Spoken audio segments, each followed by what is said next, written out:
ಹುಬ್ಬಳ್ಳಿ ಪರೀಕ್ಷಾ ಕೇಂದ್ರದಲ್ಲಿ ಎಡವಟ್ಟು ಆಗಿದೆ. ಮಧ್ಯಾಹ್ನ 2 ಗಂಟೆಗೆ ನಡೆಯಬೇಕಾಗಿದ್ದಂತಹ ಪರೀಕ್ಷೆ ಎಸ್ಎಸ್ಸಿ ಪರೀಕ್ಷೆ ಇದು ರಾತ್ರಿ 10 ಗಂಟೆಯಾದರೂ ಸಹ ಪರೀಕ್ಷೆಯನ್ನ ಶುರುನೇ ಮಾಡಿಲ್ಲ. ಕೇಂದ್ರ ಎಸ್ಎಸ್ಸಿ ಪರೀಕ್ಷೆ ವೇಳೆ ಎಡವಟ್ಟು ಆಗಿರೋದು ಅವ್ಯವಸ್ಥೆ ಆಗರವಾಗಿದೆ. ಹುಬ್ಬಳ್ಳಿ ಕೇಶವಾಪುರದಲ್ಲಿರುವ ಪರೀಕ್ಷಾ ಕೇಂದ್ರ ನೂರಾರು ಅಭ್ಯರ್ಥಿಗಳ ಭವಿಷ್ಯಕ್ಕೆ ಕೊಳ್ಳಿಯನ್ನ ಇಟ್ಟಿದೆ. ಈ ಪರೀಕ್ಷಾ ಕೇಂದ್ರ ರೊಚ್ಚಿಗೆದ್ದಂತಹ ಅಭ್ಯರ್ಥಿಗಳು ಕೇಂದ್ರದ ಎದುರು ಪ್ರತಿಭಟನೆಯನ್ನ ನಡೆಸಿದ್ದಾರೆ. ನೂರಾರು ಅಭ್ಯರ್ಥಿಗಳ ಭವಿಷ್ಯಕ್ಕೆ ಈ ಪರೀಕ್ಷಾ ಕೇಂದ್ರ ಕೊಳ್ಳಿಯನ್ನ ಇಟ್ಟಿದೆ. ರೊಚ್ಚಿಗೆದ್ದಂತಹ ಅಭ್ಯರ್ಥಿಗಳಿಂದ ಕೇಂದ್ರದ ಎದುರೇ ಪ್ರತಿಭಟನೆಯನ್ನ ನಡೆಸಲಾಗಿದೆ.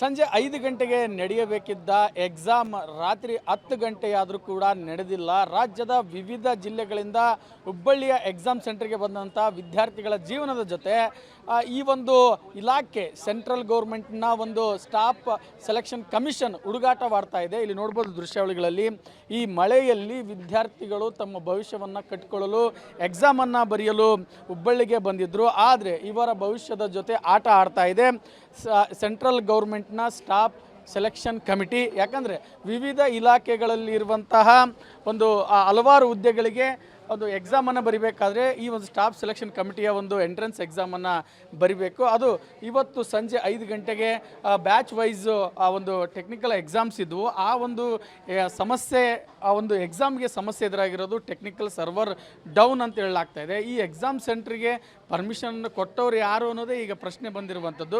ಇಲ್ಲಿ ಯಾವುದೇ ಸ್ಟಾಫ್ಗಳಿಲ್ಲ ಮತ್ತು ಇಲ್ಲಿ ಯಾವುದೇ ರೀತಿಯ ಒಂದು ವ್ಯವಸ್ಥೆಯೂ ಕೂಡ ಇಲ್ಲ. ಇಲ್ಲಿ ನೋಡ್ಬೋದು ವಿದ್ಯಾರ್ಥಿಗಳೆಲ್ಲರೂ ಕೂಡ ವಿವಿಧ ಜಿಲ್ಲೆಗಳಿಂದ ಬಂದಿದ್ದಾರೆ. ಇದರಲ್ಲಿ ಒಂದು ಮಹಿಳಾ ಅಭ್ಯರ್ಥಿಗಳಿದ್ದಾರೆ, ಪುರುಷ ಅಭ್ಯರ್ಥಿಗಳಿದ್ದಾರೆ. ಕೇವಲ ಮತ್ತು ಈ ಒಂದು ಅವ್ಯವಸ್ಥೆ ಕೂಡ ಆಗಿರುವಂಥದ್ದು. ಈ ಒಂದು ಅವ್ಯವಸ್ಥೆ ಏನಾಗಿದೆ ಅಂತ ವಿದ್ಯಾರ್ಥಿಗಳನ್ನು ಕೋಣ ಸರ್, ಎಲ್ಲಿಂದ ಬಂದಿದ್ರು? ನಾನು ಇಲ್ಲೇ ಲೋಕಲ್ ಸ್ವಲ್ಪ ದಿವಸದಿಂದ ಲೋಕಲ್ ಇರ್ತೀನಿ ಸರ್. ನಂದು ಹೋಮ್ ಡಿಸ್ಟಿಕ್ ಬಂದು ಬೀದರ್ ಡಿಸ್ಟ್ರಿಕ್ಟು ಹುಮ್ನಾಬಾದ್ ತಾಲೂಕು. ಇಲ್ಲಿ ಬಂದಾಗ ಸರ್ ಇಲ್ಲಿರೋ ಪ್ರಾಬ್ಲಮ್ಸ್ ಏನು ಅಂದರೆ ಎಕ್ಸಾಮ್ ಕಂಡಕ್ಟ್ ಮಾಡಬೇಕಾದ್ರೆ ಬೇರೆ ಬೇರೆ ಡಿಪಾರ್ಟ್ಮೆಂಟ್ಸ್ಗಳಿಗೆ ಇವರು ಇನ್ಫಾರ್ಮೇಷನ್ ಕೊಡಬೇಕು, ಎಲ್ಲ ಕಂಡಕ್ಟ್ ಮಾಡಬೇಕಾಗಿರೋ ಎಲ್ಲ ಫೆಸಿಲಿಟೀಸ್ ತೊಗೊಳೋದಕ್ಕೆ. ಎಲೆಕ್ಟ್ರಿಸಿಟಿ ಡಿಪಾರ್ಟ್ಮೆಂಟಿಗೆ ಕೊಡಬೇಕು, ಅದು ಕೊಟ್ಟಿಲ್ಲ. ಪೊಲೀಸ್ ಡಿಪಾರ್ಟ್ಮೆಂಟಿಂದ ಯಾರೂ ಇಲ್ಲಿ ಇರಲಿಲ್ಲ.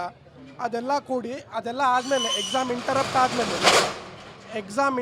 ಆದಮೇಲೆ ಇವರು ಎಕ್ಸಾಮ್ ನಡೆಸೋರು ಬಂದು ಹೇಳ್ತಾರೆ ಟೆಕ್ನಿಕಲ್ ಎರರಿಂದ ಎಕ್ಸಾಮ್ ಇಂಟರಪ್ಟ್ ಆಗಿದೆ ಅಂತ. ಟೆಕ್ನಿಕಲ್ ಎರರಿಂದ ಎಕ್ಸಾಮ್ ಇಂಟರಪ್ಟ್ ಆಗಿಲ್ಲ ಸರ್. ಟೆಕ್ನಿಕಲ್ ಎರರು ಎಕ್ಸಾಮ್ ಇಂಟರಪ್ಟ್ ಆಗೋದಕ್ಕೆ ಆಗಬೇಕಾಗಿರೋ ಬಹಳ ಕಾರಣಗಳಲ್ಲಿ ಒಂದು ಎಲ್ಲ ರೀಸನ್ ಇರೋದು ಹ್ಯೂಮನ್ ಎರರು. ನಾವು ಅದನ್ನು ಪ್ರೂವ್ ಮಾಡೋಕ್ಕೆ ತಯಾರಾಗಿದ್ದೀವಿ. ಈ ಎಕ್ಸಾಮ್ ಸೆಂಟರ್ ನಡೆಸೋದಕ್ಕೆ ಸರ್ ಏನು ಎಕ್ಸಾಮ್ ಇತ್ತು ಸರ್? ಇದು ಸೆಂಟ್ರಲ್ ಗೌರ್ಮೆಂಟಿಂದ staff selection commission SSC exams ಇತ್ತು ಸರ್. ಇದು ಫೇಸ್ 13 ಅಂತ ಸೆಲೆಕ್ಷನ್ ಪೋಸ್ಟು. ಡಿಗ್ರಿ SLC ಮತ್ತು PUC 3 ಇದಿರುತ್ತೆ. ಫಸ್ಟು ಶಿಫ್ಟು ಬೆಳಿಗ್ಗೆ 9:30ರಿಂದ 10:30ವರೆಗೂ SLC ಅವರು ಸೆಲೆಕ್ಷನ್ ಪೋಸ್ಟ್ದು. ಮಧ್ಯಾಹ್ನ 1:30ರಿಂದ 2:15 PUC ಮೇಲೆ ಹುಡ್ರದು. ಮತ್ತು ಗ್ರ್ಯಾಜುಯೇಷನ್ ಪೋಸ್ಟ್ ಡಿಗ್ರಿ ಪೋಸ್ಟು ಈಗ 5:30ರಿಂದ 6:30 ಆಗೋಯಿತು. ಬೆಳಿಗ್ಗೆದು ಮಲ್ಟಿಪಲ್ ಸೆಂಟರ್ಸಲ್ಲಿ ಕ್ಯಾನ್ಸಲೇಷನ್ ಆಗಿದೆ. ಆಲ್ ಓವರ್ ಇಂಡಿಯಾದಲ್ಲಿ ಮಲ್ಟಿಪಲ್ ಸೆಂಟರ್ ಇದರಿಂದ ಇದು ಸರ್ವರ್ ಇಶ್ಯೂ ಆಗಿದೆ, ಕ್ಯಾನ್ಸಲ್ ಆಗಿದೆ. ಅದು ನೋಟಿಸ್ ಹಚ್ಚಿದ್ರು, ಅದು ನಮಗೆ ಮೆಸೇಜ್ ಬಂತು SSCಯಿಂದ, ಅದು ಕ್ಯಾನ್ಸಲ್ ಆಯಿತು. ಓಕೆ, ಮಧ್ಯಾಹ್ನದ ಶಿಫ್ಟು 2:15ಗೆ ಎಕ್ಸಾಮ್ ಸ್ಟಾರ್ಟ್ ಆಗಿದ್ದು, ಲೇಟಾಗಿ ಸ್ಟಾರ್ಟ್ ಆಗಿದೆ. ಅವ್ರನ್ನ 5 ಗಂಟೆಗೆ ಬಿಟ್ಟಿದ್ದಾರೆ. ನಮ್ಮನ್ನು